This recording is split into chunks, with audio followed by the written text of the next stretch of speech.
Good morning all dear students, कैसे हैं आप सभी लोग। उम्मीद करते हैं आप सभी लोग बहुत बढ़िया होंगे और आप सभी को गणेश चतुर्थी की हार्दिक हार्दिक शुभकामनाएं।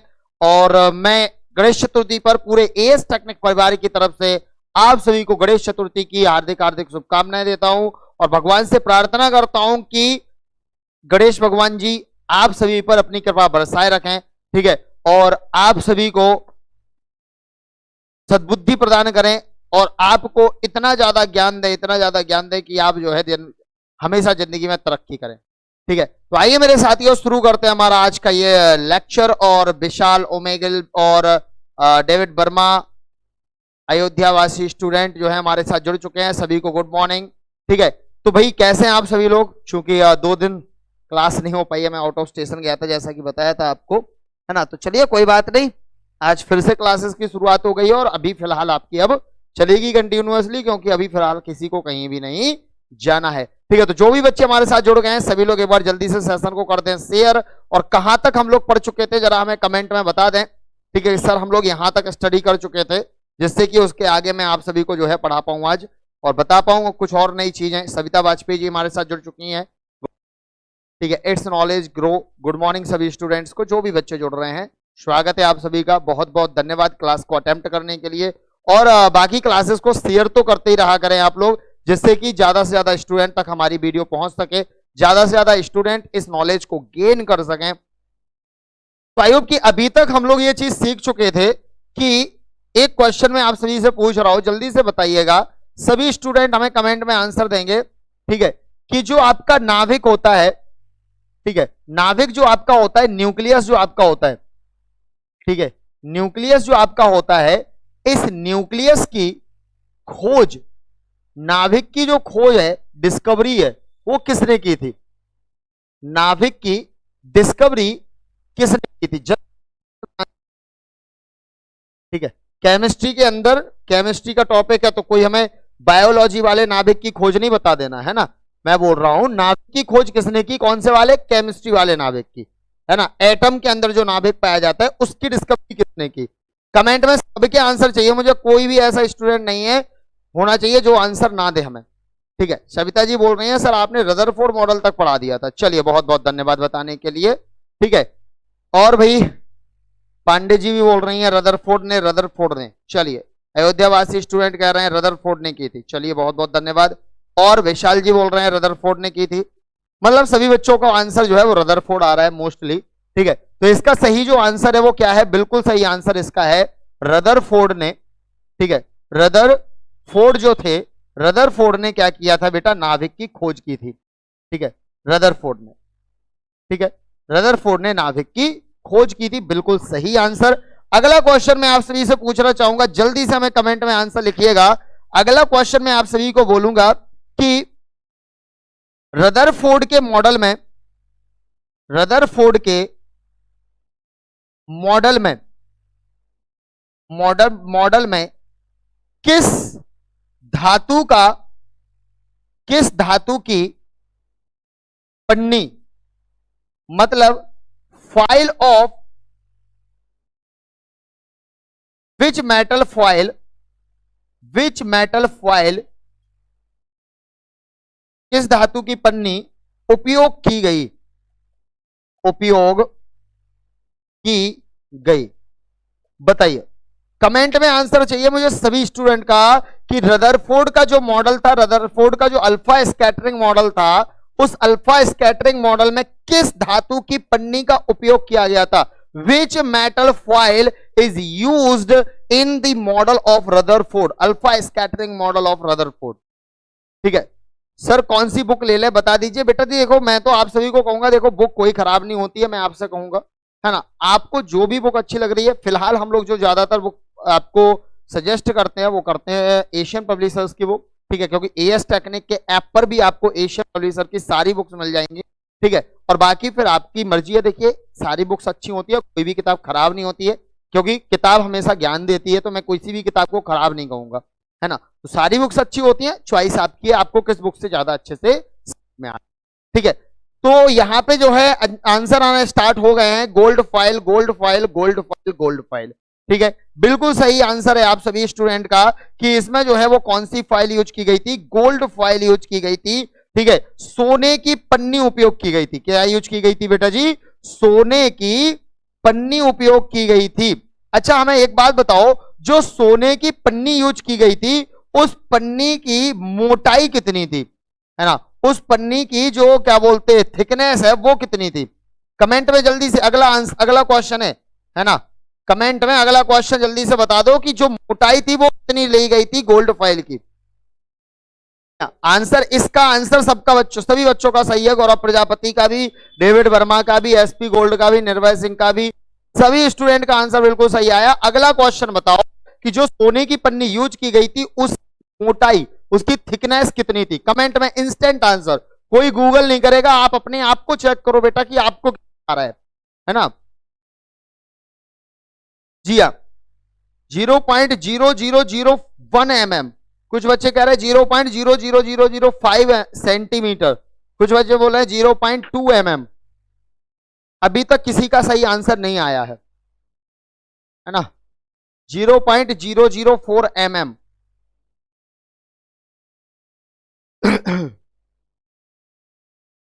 जल्दी से। और लेजी लाइफ भी बोल रहे हैं 0.0004 mm। 4 जीरो थे, है ना बेटा? 5 जीरो नहीं थे, 5 या, है ना? सभी स्टूडेंट जल्दी से हमें कमेंट करें, सबका आंसर आ रहा है।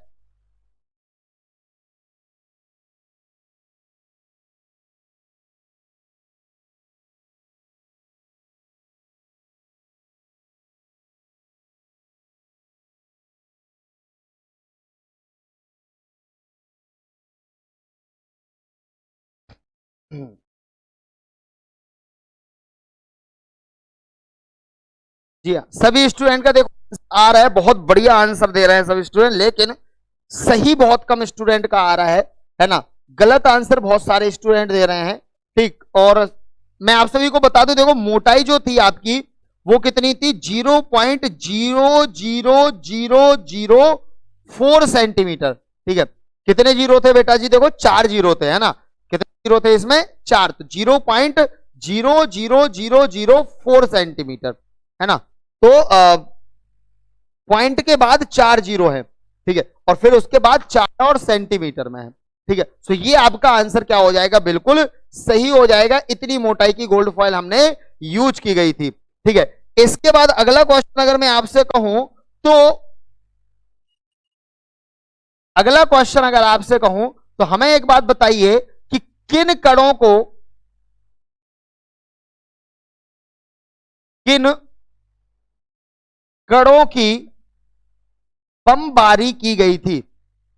किन कणों की बमबारी की गई थी? बताइए, अल्फा स्कैटरिंग मॉडल में किन कणों की बमबारी की गई थी, है ना?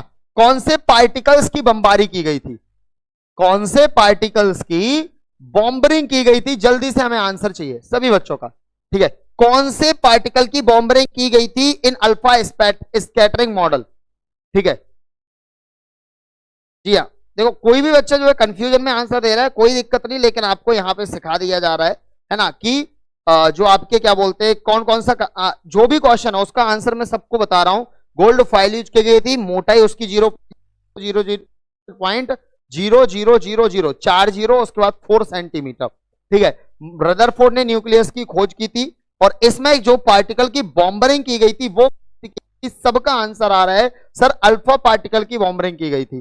किसकी बॉम्बरिंग की गई थी? अल्फा पार्टिकल या अल्फा कणों की बॉम्बरिंग की गई थी। ठीक है, अच्छा अल्फा पार्टिकल का जो चार्ज होता है वो कैसा होता है? अल्फा पार्टिकल किस प्रकार के चार्ज होते हैं? पॉजिटिवली चार्ज होते हैं कि निगेटिवली चार्ज होते हैं? जल्दी से हमें कमेंट में आंसर चाहिए, पॉजिटिवली चार्ज या निगेटिवली चार्ज, जल्दी से बताइए। अल्फा पार्टिकल पॉजिटिवली चार्ज होते हैं कि निगेटिवली चार्ज होते हैं? अल्फा पार्टिकल पॉजिटिवली चार्ज होते हैं कि निगेटिवली चार्ज होते हैं? जल्दी से बताओ। अल्फा पार्टिकल्स पॉजिटिवली चार्ज होते हैं, निगेटिवली चार्ज होते हैं? सबसे पहला आंसर सविता वाजपेयी का आया है, पॉजिटिवली चार्ज होते हैं, है ना? सबसे पहला आंसर आया था सविता जी का कि सर ये पॉजिटिवली चार्ज होते हैं। लेजी लाइफ का भी आंसर पॉजिटिवली चार्ज होते हैं। अयोध्या वासी का आंसर आएगा पॉजिटिव चार्ज। एसपी का भी आया पॉजिटिव चार्ज। बहुत बढ़िया भाई साहब, मतलब वेरी गुड, है ना, मजेदार आंसर दे रहे हो आप सभी लोगों को। सेशन अगर पसंद आया हो, निगेटिवली चार्ज ये नहीं होते, ये कैसे चार्ज होते हैं, पॉजिटिवली चार्ज होते हैं। अच्छा, अगर कोई मुझे ये बता पाए कि अल्फा पार्टिकल किस परमाणु के बराबर होता है, अल्फा पार्टिकल किस परमाणु के बराबर होता है, अगर आप सभी लोग ये बता पाए हमें तो मजा आ जाए कसम से, है ना। अल्फा पार्टिकल किस एटम के इक्वल होते हैं, है ना, किस एटम के बराबर होते हैं, हमें कमेंट में ये आंसर और दे दो तो भाई सब कसम से न हो जाए। अल्फा पार्टिकल किस परमाणु के बराबर होते हैं, अल्फा पार्टिकल किस परमाणु के बराबर होते हैं, ठीक है। स्टूडेंट अयोध्या वासी का आंसर आया हीलियम। ओमेगा आया है सर प्रोटॉन के बराबर होते हैं, नहीं बेटा, प्रोटॉन के बराबर नहीं होते। सविता वाजपेयी कह रही है हीलियम एटम के बराबर होते हैं। आदर्श सागर जी बोल रहे हैं हीलियम के बराबर होते हैं। विशाल सिंह जी बोल रहे हैं हीलियम के बराबर होते हैं। और एसपी जी बोल रही हैं हीलियम के बराबर होते हैं, ठीक है। और कौन से बच्चे, बिहार जी के सेंटर जो है वो भी बोल रहे हैं कि हीलियम के बराबर होते हैं। गौरव प्रजापति जी भी बोल रहे हैं, आरसी बाद डेविड, सब बच्चों का आंसर आ गया है कि ये हीलियम परमाणु के बराबर होते हैं, ठीक है। तो ये किसके बराबर होते हैं, बिल्कुल सही आंसर है हीलियम परमाणु। और हीलियम परमाणु को किस प्रकार से लिखते हैं, 2He4 से लिखते हैं। किससे लिखते हैं, 2He4 से लिखते हैं। तो मान लो कि आपके पास एक कोई एटम है, कोई एक एटम है, इस एटम का जो एटॉमिक नंबर है वो 82 है और ये जो मास नंबर है इसका वो कितना है, 236 है। और अगर क्या बोलते हैं, इसमें से एक अल्फा पार्टिकल माइनस हो गया, क्या निकल गया, इसमें से अगर एक अल्फा पार्टिकल निकल गया है आपका, तो बताइए कि अगला जो एटम मिलेगा उसका एटॉमिक नंबर और उसका मास नंबर कितना होगा, बताइए जरा। सभी बच्चे आंसर करेंगे कि अगर मान लो हमारा एक एटम है जिसका एटॉमिक नंबर 82 है और जिसका मास नंबर 236 है, और इसमें से अगर एक अल्फा पार्टिकल निकल गया तो अब जो नया एटम मिलेगा उस एटम का एटॉमिक नंबर और मास नंबर कितना होगा। कमेंट में हमें आंसर सबका चाहिए, ठीक है, कि अगर एक एटम में से एक अल्फा पार्टिकल निकलता है तो परमाणु क्रमांक में कितनी कमी आ जाएगी और परमाणु भार में कितनी कमी आ जाएगी, मतलब एटॉमिक नंबर में कितना डिक्रीमेंट हो जाएगा और मास नंबर में डिक्रीमेंट हो जाएगा। सभी बच्चे हमें कमेंट में लिखेंगे कि जो हमें Y मिलेगा उस Y एटॉमिक नंबर और मास नंबर कितना होगा। सबसे पहले आंसर आया है लेजी लाइफ का, उसके बाद आया स्टूडेंट का, स्टूडेंट अयोध्या वासी का, फिर आशीर्वाद कुमार का आंसर आया है, ठीक है। इसके बाद फिर गौरव प्रजापति का भी आंसर आ चुका है 8232, बिल्कुल सही भैया, है ना। और ये कौन है, आदर्श सागर का आंसर गलत हो गया है, कोई बात नहीं बेटा, ठीक है। एटॉमिक मास सेम रहेगा, क्यों बेटा सेम क्यों रहेगा atomic mass, atomic mass same क्यों रहेगा बेटा, एक अल्फा पार्टिकल जब निकलता है तो एक अल्फा पार्टिकल निकलने पर 2 की कमी आ जाती है। यहां पे कितने की कमी आ जाती है, 2 की कमी आ जाती है, तो ये आपका 80 हो जाएगा।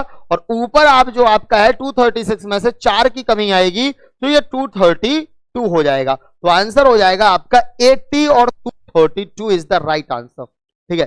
80 232 जो है वो आंसर होगा आपका, ठीक है। तो ये जिसने भी आंसर दिया है 80 232 बिल्कुल सही आंसर है उसका, ठीक है। तो बताइए यहां तक क्या किसी को कोई कमी हुई, नहीं हुई ना। चलो अब आगे बात करते हैं हम किसकी, आगे एक क्वेश्चन और है, ठीक है, कि न्यूट्रॉन की जो डिस्कवरी है वो किसने की, न्यूट्रॉन की खोज, न्यूट्रॉन की खोज या डिस्कवरी किसने की, न्यूट्रॉन की डिस्कवरी किसने की, जल्दी से मैं कमेंट में आंसर चाहिए बच्चों का, कि न्यूट्रॉन की डिस्कवरी आखिर किस प्राणी ने की, किसने की आखिर, ठीक है। और न्यूट्रॉन की डिस्कवरी क्योंकि पढ़ना जरूरी है, जब न्यूक्लियस खोज लिया गया है ना, आंसर आना स्टार्ट हो गया है, बहुत शानदार भैया, सबके आंसर आ गए भी। जेम्स चैडविक ने की थी, बिल्कुल सही जवाब, ठीक है। किसने की थी, ये की थी भैया जी जेम्स चैडविक ने, ठीक है। किसने की थी, जेम्स चैडविक, ठीक है। अब देखो इसके पीछे की एक कहानी सुनो, क्या हुआ कि जब न्यूक्लियस पता चल गया, क्या पता चल गया, जब न्यूक्लियस पता चल गया तो रदरफोर्ड ने क्या बोला था, रदरफोर्ड ने बोला था कि एटम का जो टोटल मास होता है वो किस पे डिपेंड करता है, जल्दी से अगला क्वेश्चन, क्वेश्चन ही बन गया भैया ये तो। अगला क्वेश्चन है कि रदरफोर्ड के अनुसार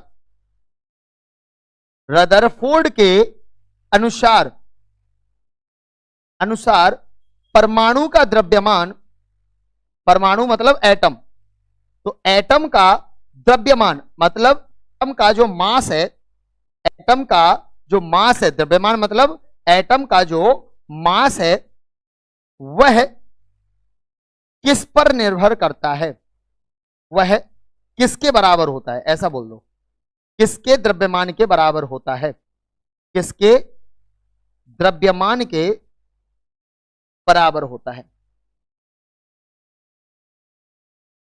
बताओ, रदरफोर्ड के अकॉर्डिंग जो मास है किसका, एटम का, वो किसके मास बराबर होता है। कमेंट में आंसर सब बच्चों को देना है, ठीक है। जो नहीं देगा वो पछताएगा, क्योंकि देखो यार आंसर तुम दोगे तो तुम्हें समझ में आएगा कि तुम्हें कितना पड़ा आ रहा है ना। और ये तुम्हारा ही भैया क्या है, ये तुम्हारा टेस्ट है एक हिसाब से, ये समझ लो कितने आंसर तुम दे पा रहे हो। और मेरा यही है देखो मानना कि क्या है, देखो पढ़ाते सब है, पढ़ाते सब है, पढ़ाने भर से अकेला पेपर में बच्चा क्वेश्चन सॉल्व नहीं कर पाता। जब तक क्वेश्चंस की प्रैक्टिस ना कराई जाए तब तक बच्चा समझ ही नहीं पाता है कि आखिर क्वेश्चन कैसे आएंगे एग्जाम में। और वही गलती फिर उनसे एग्जाम में होती है कि जब क्वेश्चन पूछा जाता है तो बच्चा कहता है हमने पढ़ा तो है बट हम आंसर नहीं दे पा रहे, है ना। तो यहां पे स्टूडेंट अयोध्यावासी कह रहे शायद हीलियम के बराबर होता है, गलत जवाब है, ठीक है। तो और देखते हैं, हाइड्रोजन के बराबर होता है, गलत जवाब। गौरव प्रजापति बोल रहे हैं न्यूट्रॉन और प्रोटॉन के बराबर होता है, ये सही है, लेकिन रदरफोर्ड के अनुसार ये बात नहीं थी, है ना गौरव। ये बात सही है तुम्हारी कि परमाणु का जो द्रव्यमान होता है वो प्रोटॉन और न्यूट्रॉन के मास के बराबर होता है, लेकिन रदरफोर्ड के अनुसार ये बात नहीं थी। ये बात आपकी रदरफोर्ड के अनुसार गलत है। मैंने क्वेश्चन में लिखा भी है, देखो रदरफोर्ड के अनुसार, है ना। रदरफोर्ड का जब मॉडल आया था उस टाइम पे न्यूट्रॉन था ही नहीं, तो कैसे रदरफोर्ड बोल देते कि प्रोटॉन और न्यूट्रॉन के बराबर होता है, समझ रहे हो। यहां यही तो गलती कर देता है बच्चा। क्वेश्चन लिखा था रदरफोर्ड के अनुसार एटम का जो मास होता है वो किसके मास के बराबर होता है, ऐसा बोला था। अब मान लो ऑप्शन आपको दिया गया है पहला नाभिक, दूसरा ऑप्शन दिया गया कि न्यूट्रॉन और प्रोटॉन के योग के बराबर होता है, तीसरा दिया गया हीलियम परमाणु के बराबर होता है, चौथा दिया गया प्रोटॉन के बराबर होता है, ठीक। तो अब यहां बच्चा क्या है, यहां बच्चा कंफ्यूज हो गया और बच्चे ने आंसर लगाएगा 100% में से, मतलब 100 बच्चों में से 90 बच्चे आंसर लगाएंगे न्यूट्रॉन और प्रोटॉन, ठीक है। लेकिन आंसर सही नहीं है न्यूट्रॉन प्रोटॉन। रदरफोर्ड के अनुसार जो आंसर सही है वो है कौन सा बेटा जी, नाभिक। रदरफोर्ड ने बोला था अपने पोस्टुलेट में, जब इन्होंने क्या बोलते हैं नाभिक की डिस्कवरी की, तो उस टाइम पे इन्होंने बोला था, क्या बोला था कि most of the alpha particle सीधे निकल गए। बताया था ना इनने कि most of the alpha particle सीधे निकल गए, मतलब पदार्थ का एटम का आधे से ज्यादा, मतलब most of the part of atom, atom का अधिकतर भाग खाली होता है। सेंट्रल में जो है वो सेंट्रल में एक पॉजिटिवली चार्ज कोई पार्टिकल होता है जिसको उन्होंने नाभिक बोला था। और उन्होंने बोला था कि पूरे एटम का जो द्रव्यमान होता है वो इसी नाभिक पर निर्भर करता है, नाभिक के द्रव्यमान पर निर्भर करता है। मतलब जो नाभिक का द्रव्यमान होगा वही एटम का द्रव्यमान होगा। और उस टाइम पर, जिस टाइम पर इन्होंने ये चीज बोली थी, उस टाइम पर नाभिक के अंदर केवल कौन रहते थे, केवल नाभिक के अंदर रहते थे उस टाइम पर प्रोटॉन, है ना। उस टाइम पर नाभिक के अंदर केवल कौन रहते थे, उस टाइम पर नाभिक के अंदर केवल रहते थे प्रोटॉन, ठीक है। कृष्णा ठाकुर का आंसर बिल्कुल सही था, नाभिक, ठीक है। तो उस टाइम पे प्रोटॉन केवल नाभिक के अंदर पाए जाते थे, मतलब रहते न्यूट्रॉन भी थे लेकिन उनकी डिस्कवरी नहीं हो पाई थी, ठीक है। तो प्रोटॉन के बराबर तो ऐसा बोला गया, क्योंकि पता तो ये था ना कि न्यूक्लियस के अंदर नाभिक होता है ना। तो इन्हें बोला गया क्या है, हमें ऐसा लग रहा कि जितना प्रोटॉन का द्रव्यमान होना चाहिए उतना ही फिर एटम का द्रव्यमान होना चाहिए, मतलब जितना मास टोटल प्रोटॉन्स का होना चाहिए उतना ही मास टोटल किसका होना चाहिए, एटम का होना चाहिए। बट ऐसा हुआ नहीं, है ना। एटम का मास ज्यादा था और प्रोटॉन्स का मास मिलाकर के कम था। तो कहा गया यार ये तो भैया भैया भैया भैया ये तो गलत बात कह दी इनने।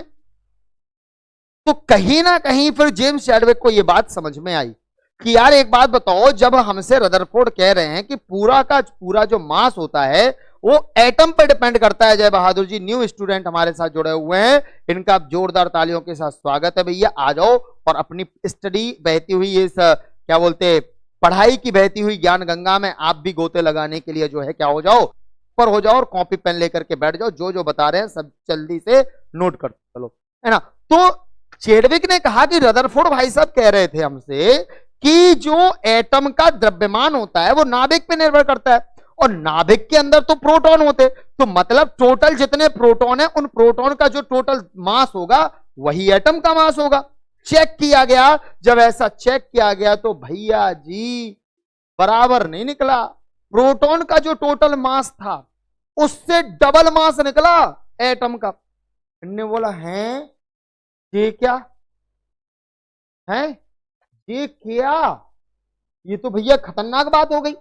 इनने बोला ये तो खतरनाक बात हो गई। इसका मतलब कि जो आपका न्यूक्लियस है, जो आपका नाभिक है, उस नाभिक के अंदर प्रोटॉन के अलावा कोई और भी है। लेकिन अगर प्रोटॉन के अलावा कोई और है तो उस पर फिर चार्ज कौन सा होगा, क्योंकि जो आपका एटम है वो स्टेबल है। अभिषेक वर्मा जी भी नए आए हुए हैं भैया, आपका भी स्वागत है। ठीक है, आरू बोल रहे हैं सर मैं भी नया हूं, आपका भी स्वागत है। और भी जो नए बच्चे आ रहे हैं उनका भी दिल खोल के स्वागत है। ये आपका अपना परिवार है, इस परिवार से जुड़ने के लिए आपका बहुत बहुत धन्यवाद। और आप आए हैं तो अब आप अपने क्लास के सब बच्चों को भी बताइए अगर आपको समझ में आ रहा हो तो इन्होंने बोला कि अगर देखो न्यूक्लियस तो आपका पॉजिटिवली चार्ज होता है, न्यूक्लियस आपका पॉजिटिव चार्ज है, तो न्यूक्लियस के अंदर ऐसा क्या होगा कि वो चार्ज को भी डिस्टर्ब ना करे और मास को भी बढ़ा दे। तो फिर इन्होंने एक्सपेरिमेंट परफॉर्म किया था और न्यूट्रॉन की डिस्कवरी की थी, और इन्होंने बोला था कि न्यूट्रॉन जो आपका होता है उस न्यूट्रॉन पर कौन सा आवेश होता है, न्यूट्रॉन जो आपका होता है इस न्यूट्रॉन पर क्या होता है, नो चार्ज, कोई भी चार्ज नहीं होता।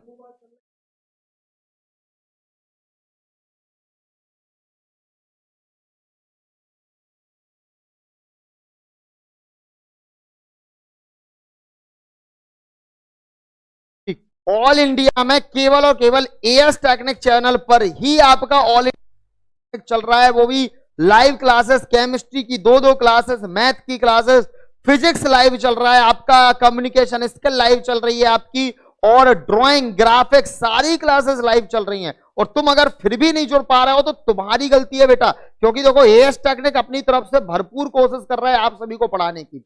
बस अब आप अगर अपने कॉलेज में शेयर नहीं कर पा रहे हैं तो ये समझ लो ठीक है कि कृष्णा ठाकुर जी ये सिलेबस मैं आपको पहले बता चुका हूं, मेरी फर्स्ट क्लास देख लो, उसमें मैंने पूरा सिलेबस बताया। अब अभी भी अगर आप अपने कॉलेज ग्रुपों में शेयर नहीं कर पा रहे हैं तो ये आपकी गलती है मेरा बच्चा।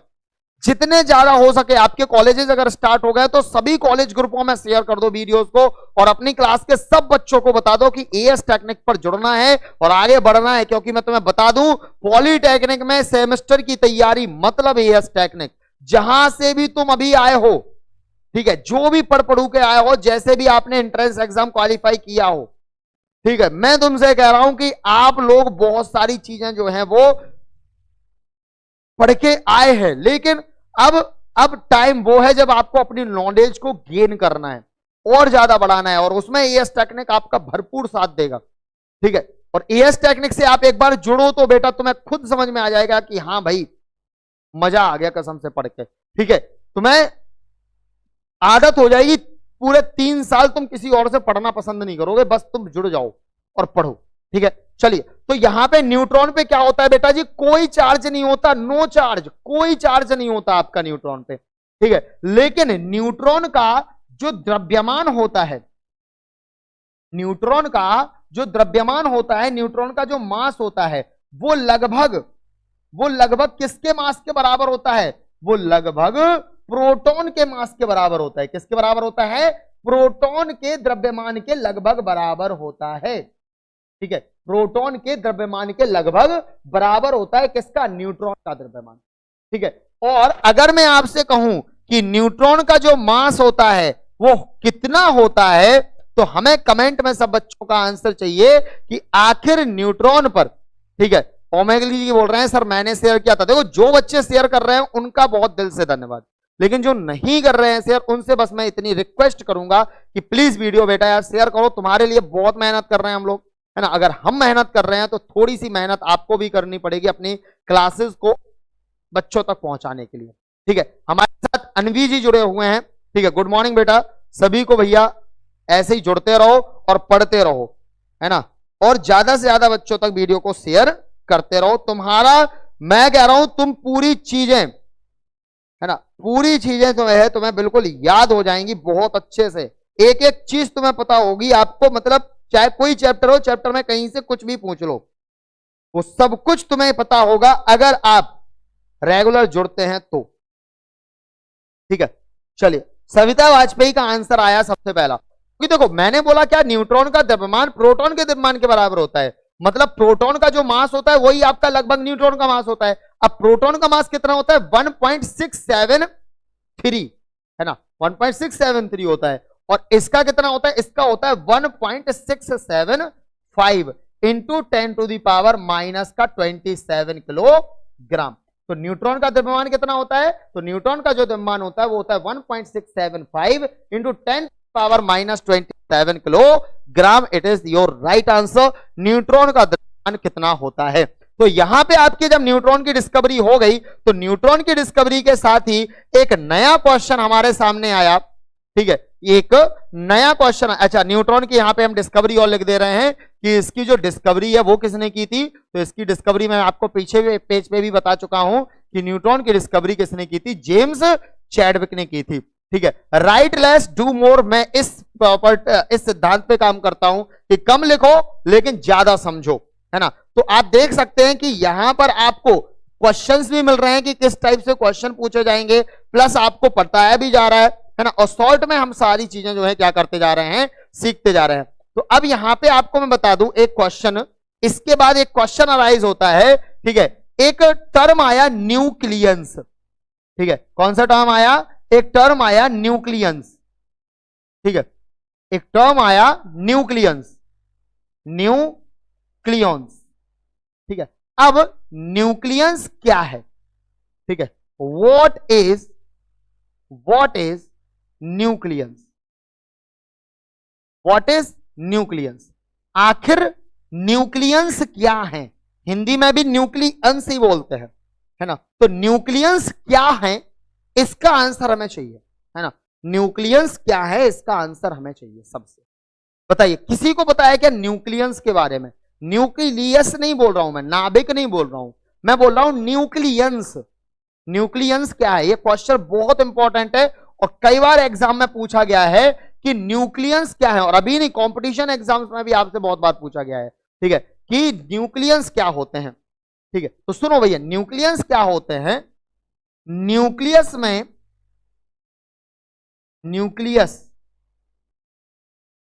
न्यूक्लियस मतलब नाभिक, ठीक है। नाभिक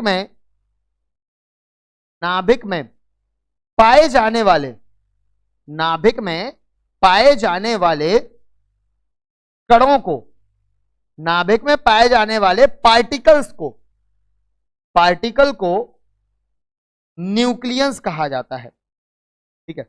न्यूक्लियंस, न्यूक्लियंस कहा जाता है, ठीक है। The particle which is found in the nucleus are combinedly known as nucleons, ठीक है। वो पार्टिकल जो न्यूक्लियस के अंदर पाए जाते हैं उन्हें हम क्या बोलते हैं, न्यूक्लियस बोलते हैं। So proton and neutron, proton and neutron combinely known as, ठीक है। इनको कंबाइनली हम क्या बोलते हैं, इन्हें हम कंबाइनली बोलते हैं न्यूक्लियंस। क्या बोलते हैं इन्हें हम, कंबाइनली न्यूक्लियंस बोलते हैं। तो अगर कभी भी आपका क्वेश्चन जाए कि न्यूक्लियंस क्या है, तो न्यूक्लियंस मतलब होता है प्रोटॉन और न्यूट्रॉन को कंबाइनली हम क्या बोलते हैं, न्यूक्लियंस बोलते हैं, ठीक है। तो ये क्वेश्चन आपका बहुत बार एग्जाम में पूछा गया है, इसलिए मैंने यहां पे आपको ये क्वेश्चन डाला हुआ है। सो आई होप कि आप सभी को ये जितने भी क्वेश्चन मैं आपको आज बता रहा हूं ये सारे क्वेश्चन आपको समझ में आ गए होंगे, ठीक है। आइए नेक्स्ट क्वेश्चन पे बात करते हैं, नेक्स्ट टॉपिक पे बात कर सकते हैं हम लोग अब, ठीक है, यहां पे अगला टॉपिक मतलब बोरबरी मॉडल है, लेकिन बोरबरी मॉडल में जाने से पहले हम लोग यहां पे एक चीज डिस्कस करने वाले हैं जो आपकी बहुत बार पूछी जाती है एग्जाम में, और यहां से न्यूमेरिकल्स भी एग्जाम में आते हैं। ठीक है, वो आता है आपका परमाणु क्रमांक। क्या आता है? परमाणु क्रमांक आपका क्या होता है? ठीक है, परमाणु क्रमांक मतलब एटॉमिक नंबर आपका क्या है? Atomic number. चलिए बताइए जरा कि एटॉमिक नंबर आपका क्या होता है। तो अगर मैं आपसे बात करूं एटॉमिक नंबर की, तो मैं ऐसे कह सकता हूं number of protons, number of protons present in any atom of any element, of any element मतलब किसी भी तत्व के, किसी भी तत्व के, किसी भी तत्व के परमाणु में उपस्थित प्रोटॉन की संख्या, उपस्थित प्रोटॉन की संख्या, उपस्थित प्रोटॉन की संख्या परमाणु क्रमांक कहलाती है। क्या कहलाती है? परमाणु क्रमांक, परमाणु क्रमांक कहलाती है। ठीक है, what is atomic number? The total number of present in atom of, the total number of proton present in atom of any element is known as atomic number. Atomic number क्या होता है? Total number of proton, atom के अंदर total कितने protons हैं, वही क्या कहलाता है? एटॉमिक नंबर कहलाता है। तो हम यहां लिख सकते हैं कि जो आपका एटॉमिक नंबर होता है जेड से रिप्रेजेंट करते हैं। ठीक है, atomic number Z is equal to कितना होता है? तो atomic number Z is equal to होता है number of proton, number of proton. ठीक है, नंबर ऑफ प्रोटॉन, यही चीज आपकी बराबर होती है किसके? नंबर ऑफ इलेक्ट्रॉन के। किसके बराबर होती है? नंबर ऑफ इलेक्ट्रॉन के। लेकिन एक चीज ध्यान रखना बेटा, नंबर ऑफ इलेक्ट्रॉन किस में? In neutral atom, in neutral atom. ठीक है, न्यूट्रल एटम में number of electron atomic number के बराबर होता है। न्यूट्रल मतलब क्या? जिस पर कोई चार्ज ना हो, ऐसा एटम कोई चार्ज ना हो। जैसे मैं आपसे कहूं सोडियम, तो सोडियम में कितने इलेक्ट्रॉन होंगे? अगर इसका इलेक्ट्रॉन 11 है या इसका एटॉमिक नंबर अगर 11 है तो इसमें इलेक्ट्रॉन भी कितने होंगे? 11 होंगे। लेकिन अगर मैं आपसे कह दूं Na+, है ना, Na+, तो एटॉमिक नंबर अभी भी 11 है, लेकिन इसमें से एक इलेक्ट्रॉन निकल चुका है, तो ये हो गया भैया इलेक्ट्रॉन, फिर इसमें 10 हो जाएंगे, है ना। अभी ये क्वेश्चंस करेंगे तब आपको समझा देंगे, लेकिन इतना समझ तो बेटा, उदासीन परमाणु के लिए जो एटॉमिक नंबर, उदासीन परमाणु के लिए जो आपका परमाणु क्रमांक होता है वही आपके नंबर ऑफ इलेक्ट्रॉन के बराबर होता है। तो नंबर ऑफ इलेक्ट्रॉन बराबर नंबर ऑफ प्रोटॉन बराबर एटॉमिक नंबर होता है। बस इतना आप ध्यान रखो कि Z is equal to P is equal to electron. ठीक है, atomic number equal to proton equal to electron. बात क्लियर हो गई सबको यहां तक? ठीक है, आगे बढ़े।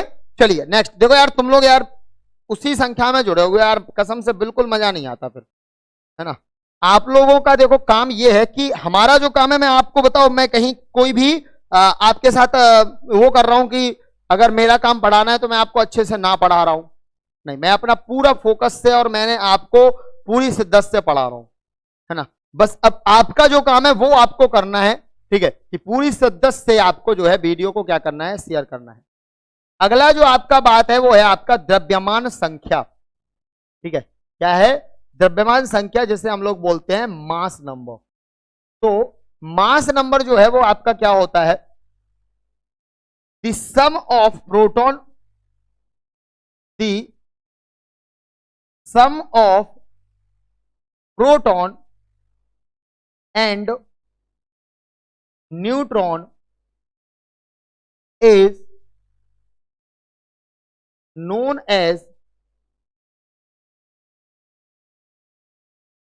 as mass number. क्या बोला मैंने? मैंने बोला आपसे प्रोटॉन तथा न्यूट्रॉन, प्रोटॉन तथा न्यूट्रॉन, प्रोटॉन तथा न्यूट्रॉन की संख्या द्रव्यमान संख्या कहलाती है। द्रव्यमान संख्या ए कहलाती है। ठीक है, what is mass number, what is द्रव्यमान संख्या। द्रव्यमान संख्या क्या है, तो मैंने बोला प्रोटॉन और न्यूट्रॉन मिला करके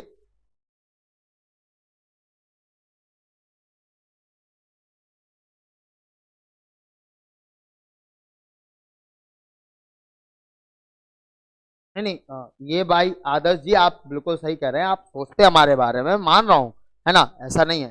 देखो लोग पढ़ने आ रहे या नहीं आ रहे वो आपके हाथ में नहीं है ना, आपके हाथ में केवल क्या है, शेयर करना। जो आप कर रहे हैं अगर तो बस बहुत अच्छी बात है, कोई प्रॉब्लम नहीं है ना, बस आप अपना काम करते रहे। बाकी लोगों को अगर जुड़ना है तो जुड़ते हैं, नहीं जुड़ना है नहीं जुड़ते हैं, ठीक है। फिर उनकी जब बैक लगती है, फिर अगर वो आपसे कहें तब आप उनसे कह देना भैया हमने तो तुमसे कहा था जुड़ जाओ, नहीं जुड़े कोई दिक्कत नहीं, आप सेकंड सेमेस्टर में जुड़ो, है ना। क्योंकि तुम्हें मैं बता दूं एग्जाम के टाइम पर आप पूरे यूट्यूब पे छान मारो, एग्जाम के टाइम पर, ठीक है, आपको 5-5 घंटे का रिवीजन केवल और केवल एएस टेक्निक देता है और कोई नहीं। आप अपने सीनियर भाई बहनों से पूछ सकते हैं कि एग्जाम के टाइम पर किसकी क्लासेस ऐसी होती हैं जो बच्चे ज्यादातर पढ़ते हैं। क्यों पढ़ते हैं, क्योंकि वन नाइट सीरीज आपको जो हम लोग पढ़ाते हैं उस एक क्लास में इतना रिवीजन करा देते हैं कि एग्जाम में जो क्वेश्चन आते हैं वो आपको उसी वन नाइट सीरीज से मिलते हैं, है ना। तो यहां पे मैंने आपको क्या बताया, द्रव्यमान संख्या जो होती है उसको हम ए से रिप्रेजेंट करते हैं। तो ए इज इक्वल टू आपका क्या होता है, ए मतलब आपका मास नंबर, ए मतलब आपका क्या होता है बेटा, मास नंबर। और मास नंबर मतलब आपका क्या होता है बेटा जी, देखो number of proton, number of proton plus number of neutron, number of neutron, ठीक है। तो number of neutron plus number of proton, तो ए इज इक्वल टू आपका हो जाएगा पी प्लस एन, ठीक। और कई बार ऐसा भी होता है कि atomic number equal to Z plus neutron भी होता है, ठीक है। जेड प्लस न्यूट्रॉन मतलब जेड क्या है आपका, जेड होता है आपका एटॉमिक नंबर। तो क्यों ऐसा, क्योंकि भैया जो प्रोटॉन होते हैं वही तो एटॉमिक नंबर होता है ना। तो A equal to Z plus neutron भी होता है, यहां से भी आपके क्वेश्चन जो है बनते हैं, ठीक है। तो द्रव्यमान संख्या सिंपल सी चीज समझ में आ गई हमें, ठीक है। और परमाणु क्रमांक भी हमें जो है वो क्या हो गया है, अच्छे से समझ में आ गई। बात क्लियर सबको, है ना, इजी, कोई प्रॉब्लम तो नहीं यहां पे, चलिए बहुत बढ़िया। अब मैं आपको एक क्वेश्चन, अच्छा क्वेश्चन देने से पहले रिप्रेजेंटेशन ऑफ एटम और समझा दूं मैं आपको। Representation of atom, representation of atom मतलब परमाणु का प्रतीक, ठीक है, कि परमाणु को आखिर लिखा कैसे जाता है। तो मैं आपको बता दूं, जैसे मान लो, ठीक है, माना X इज एन एटम, माना X जो है वो क्या है, एक एटम है, एक परमाणु है, ठीक है।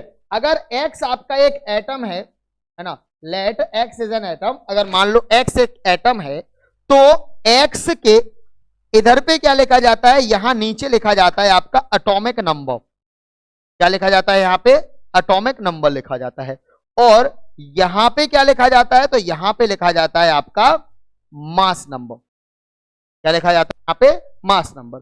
फॉर एग्जाम्पल, ठीक है, फॉर एग्जाम्पल सोडियम एटम है, कौन सा एटम है ये, सोडियम एटम है अगर मान लो, तो सोडियम एटम को हम कैसे लिखेंगे, 11Na23। तो ये जो Na11 है ये इसका क्या है, 11 इसका एटॉमिक नंबर है, 11 क्या है इसका एटॉमिक नंबर है, और 23 जो है वो क्या है इसका मास नंबर है, ठीक है। एक तरीका तो ऐसे लिखा जा सकता है, और एक तरीका और है इसको लिखने का, दो तरीकों से लिखा जाता है ये, ठीक है। कई बार ऐसे लिखा जा सकता है, और कई बार जो है आपको कई किताबों में ऐसे भी दिया गया है कि यहां पे लिखा हुआ है आपका एटॉमिक नंबर, एटॉमिक नंबर, और फिर यहां पे लिखा हुआ है सिंबल, और सिंबल के जस्ट ऊपर यहां पे लिखा हुआ है आपका मास नंबर। ठीक है, फॉर एग्जाम्पल जैसे मान लो ऐसे लिखा हुआ है 11 Na23। ठीक, तो 11 आपका क्या होगा, ये आपका होगा एटॉमिक नंबर, एटॉमिक नंबर, और ये आपका क्या होगा, मास नंबर। आपका क्या होगा, मास नंबर। अब देखो, बीइंग अ पॉलीटेक्निक स्टूडेंट, है ना, अगर आप केमिस्ट्री पढ़ रहे हो या आप पॉलीटेक्निक से पढ़ रहे हो, चाहे कुछ भी, मतलब आप कहीं के भी हो, है ना, अगर आप केमिस्ट्री पढ़ रहे हैं तो आपको कम से कम कितने तक, कम से कम आपको 30 एटॉमिक नंबर याद होने चाहिए लाइन से। कितने एटॉमिक नंबर, 30 एटॉमिक नंबर, है ना, कितने एटॉमिक नंबर याद होने चाहिए, कम से कम आपको 30 एटॉमिक नंबर याद होने चाहिए। जैसे अगर मैं आपसे कहूं कोबाल्ट, जैसे अगर मैं आपसे कहूं कोबाल्ट, तो जल्दी से हमें कमेंट में बताओ कि कोबाल्ट जो आपका होता है इसका एटॉमिक नंबर कितना होता है। हेलो, हाँ जी, कोबाल्ट का एटॉमिक नंबर कितना होता है, कमेंट में सभी बच्चे आंसर चाहिए हमें आपसे। कोबाल्ट का एटॉमिक नंबर कितना होता है, फिर मैं आपको 30 तक का एटॉमिक नंबर याद करवा रहा हूं, मैं आपको 30 तक के एटॉमिक नंबर याद करवा रहा हूं। उससे पहले आप हमें बताइए कि कोबाल्ट का एटॉमिक नंबर कितना होता है। देखते हैं किस किस को याद है, गूगल करके कोई नहीं लिखेगा, देखो यार, आपको आता है तो लिखो, नहीं आता है तो बिल्कुल मत लिखो, मैं याद करवा रहा फिर आपको। ठीक है, शब्दा जी का आंसर आया है 27, ओमिगले का भी आंसर आ गया 26 का भी, अजय बहादुर का भी आ गया है, निर्भय सिंह का भी आंसर आया है। ठीक है, अखिल कह रहे 59, अरे भगवान। चलिए, तो जो बच्चे 27 बोल रहे हैं, ठीक है, ये 27 होता है, बिल्कुल सही जवाब उनका। ठीक है, कोबाल्ट का एटॉमिक नंबर जो है वो कितना होता है, 27 होता है। अब आपको याद नहीं है अगर, तो मैं आपको सिखा रहा हूं कि एटॉमिक नंबर आपको कैसे याद करने हैं 30 तक। ठीक है, 30 तक के एटॉमिक नंबर आपको याद कैसे करने हैं वो मैं आपको जो है बता रहा हूं। सबसे पहला जो एटॉमिक नंबर होता है वो होता है हाइड्रोजन, कितना होता है 1। फिर आपका होता है हीलियम, कितना होता है 2। फिर होता है आपका लिथियम, एटॉमिक नंबर 3। फिर होता है आपका बेरिलियम, एटॉमिक नंबर आपका 4। फिर होता है आपका बोरॉन, एटॉमिक नंबर 5। फिर होता है आपका कार्बन, एटॉमिक नंबर 6। फिर होता है आपका नाइट्रोजन, एटॉमिक नंबर 7। फिर होता है ऑक्सीजन, एटॉमिक नंबर 8। फिर होता है फ्लोरीन, एटॉमिक नंबर 9। और फिर होता है आपका नियॉन, एटॉमिक नंबर 10। ठीक है, ये आपके हो गए हैं 1 से 10 तक। इसके बाद नियॉन के बाद अगर हम आगे बढ़े, ठीक, तो फिर आपका होता है सोडियम, एटॉमिक नंबर 11। फिर होता है मैग्नीशियम, एटॉमिक नंबर 12। फिर होता है number 13, atomic number 14, atomic number 15। फिर होता है एटॉमिक नंबर 16। फिर होता है क्लोरीन, एटॉमिक नंबर 17। फिर होता है ऑर्गन, एटॉमिक नंबर 18। ठीक है, ये आपके हो गए, कहां तक हो गए भैया, ये सोडियम, मैग्नीशियम, एल्यूमिनियम से लेकर के ऑर्गन तक। ऑर्गन के बाद अगर हम आपसे बात करें आगे, तो फिर आता है पोटेशियम, एटॉमिक नंबर 19। फिर आता है कैल्शियम, एटॉमिक नंबर 20। फिर आता है स्कैंडियम, एटॉमिक नंबर 21।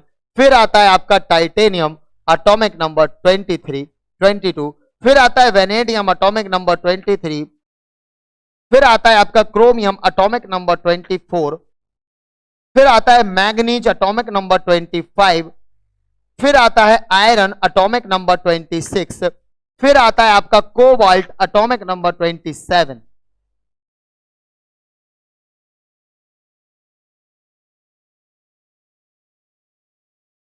ठीक, फिर आता है आपका कोबाल्ट, एटॉमिक नंबर 27। फिर आता है आपका निकल, एटॉमिक नंबर 28। फिर आता है आपका कॉपर, एटॉमिक नंबर 29। और फिर आता है आपका जिंक, एटॉमिक नंबर 30। तो ये आपके देखो 1 से लेकर के 30 तक के सारे एटॉमिक नंबर जो है मैंने यहाँ पे लिखे हुए हैं। ठीक है, अब इनको सर ये लिख तो दिए हैं, लिखे तो सर बुक में भी होंगे, बट हम याद नहीं कर पा रहे हैं ना सर, दिक्कत वो हो रही, लाइन से याद नहीं हो रहा है। क्या नहीं हो रहा है, लाइन से याद नहीं हो रहा है। कैसे याद करेंगे, देखो मैंने आपको लिखवा दिया। ठीक है, अब इनको याद करने का ट्रिक भी है एक बहुत बढ़िया सा, मतलब जो हमने जो मतलब सीखा है और हमारे गुरुजी ने जो हमें सिखाया था, ठीक है, हमसे भी नहीं होते थे, बड़ी समस्या होती थी। देखो क्या होता है ना, पढ़ाई है ये, है ना, क्या पढ़ाई है, पढ़ाई को जितना इजी आप बना पाओ उतना इजी बनाना चाहिए, है ना। पढ़ाई को मैं मानता हूं पढ़ाई कठिन होती है, लेकिन पढ़ाई को अगर आप इजी बना लो, पढ़ाई को अगर आप आसान बना लो, पढ़ाई को अगर आप इस तरीके से करो कि वो आपको सरल लगने लगे, ठीक है, फिर देखो आप यार पढ़ाई करने का मजा ही कुछ और होता है। अब मैंने आपसे कह दिया है 1 से 30 तक के एटॉमिक नंबर याद करके लाना आप, ठीक है। अब हमें क्या पता तुम कर रहे कि नहीं कर रहे, तो मैं आपको एक तरीका बता रहा हूं इसका, उससे आपको जहां तक है मैं बोल रहा हूं, ठीक है। हिंदी मीडियम वाले तो जरूर याद कर पाएंगे इसको, ठीक है, हिंदी मीडियम वाले इसको जरूर याद कर पाएंगे, ठीक है। बाकी इंग्लिश मीडियम वाले भी कोशिश कीजिएगा, ठीक है, आप लोग भी बहुत अच्छे से याद कर पाओगे, ठीक है। देखो क्या होता है, मैं अगर आपसे कहूं, देखो ये लिखा हुआ है हा ही लाई बी बक नो फनी, क्या है सर, हमें नहीं आ रहा, देखो मैं लिख दे रहा यहां पे, यहां है आपका हा ही लाई बी बकनो हनी,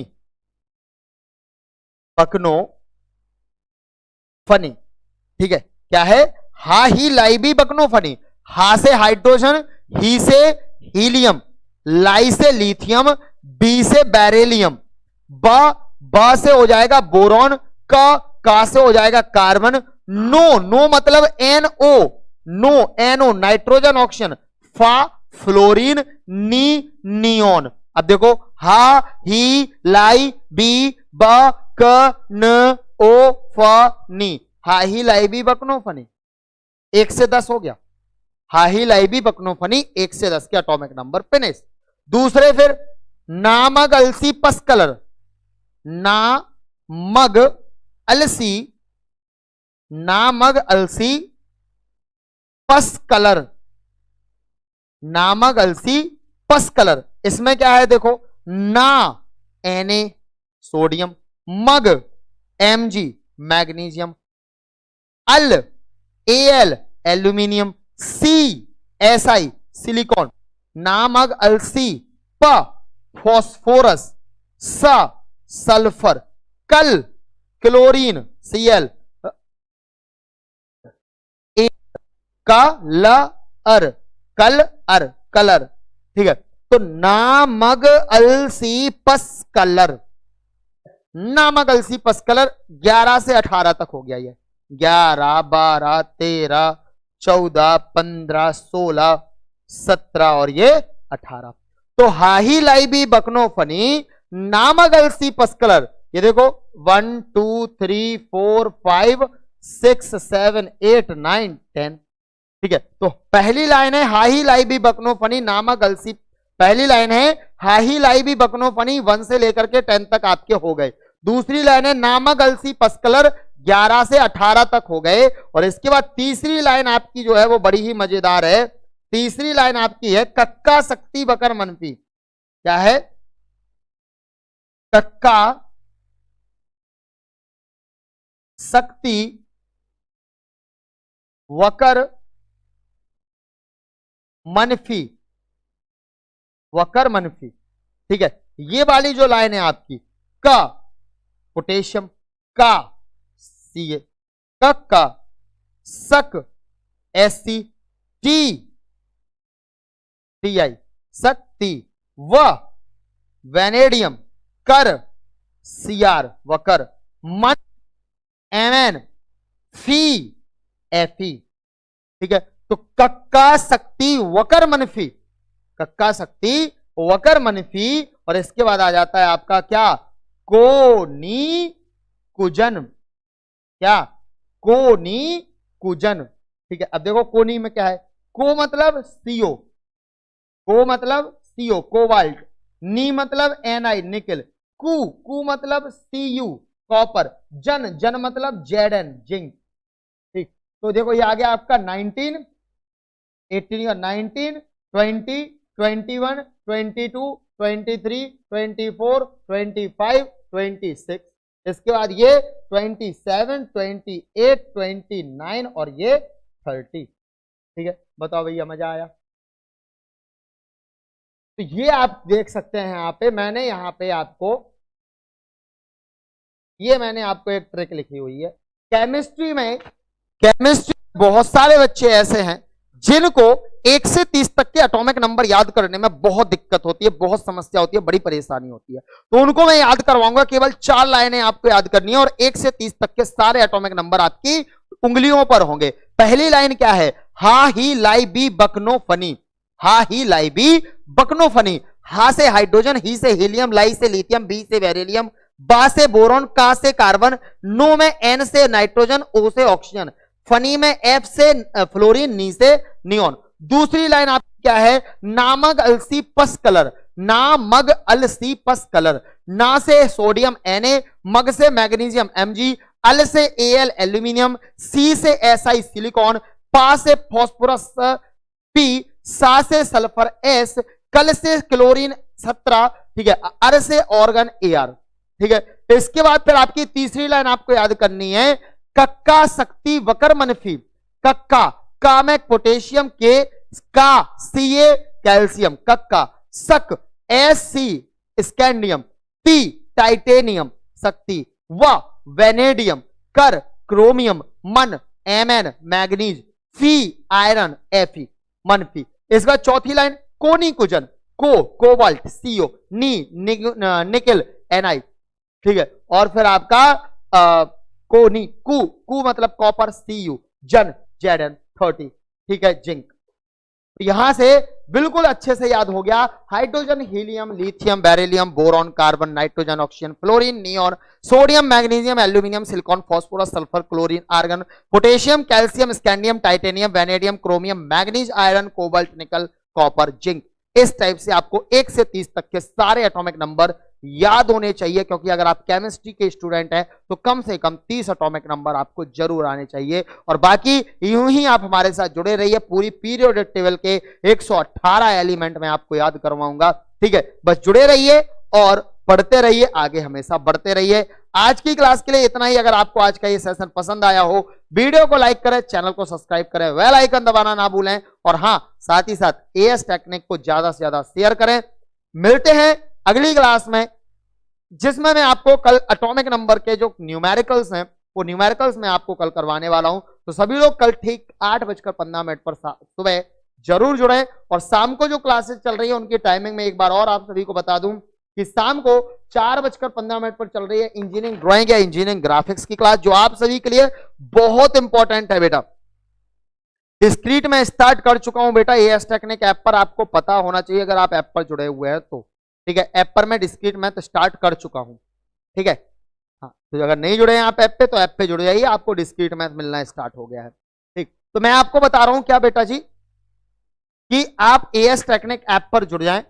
और जो मैं बात आपको बता रहा था टाइमिंग को लेकर के, ठीक है, क्या टाइमिंग को लेकर के मैं एक बात बता रहा था आपको कि जो भी बच्चे टाइमिंग जिनको पता नहीं है वो मैं बता दूं कि शाम को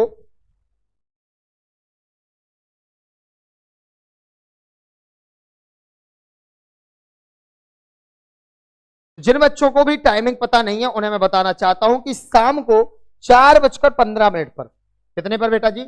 शाम को 4:15 पर आपकी जो क्लास लग रही है वो लग रही है किसकी बेटा जी? इंजीनियरिंग ड्राइंग या इंजीनियरिंग ग्राफिक्स की, ठीक है। आप सभी के लिए बहुत इंपॉर्टेंट क्लास है ये, क्योंकि इंजीनियरिंग ड्राइंग या इंजीनियरिंग ग्राफिक्स एक ऐसा सब्जेक्ट है जो आपने शायद आज तक नहीं पढ़ा है ना। फर्स्ट टाइम आप लोग इससे रिलेट करेंगे, तो आपको अभी से जो है इसमें पकड़ बनाना जरूरी है।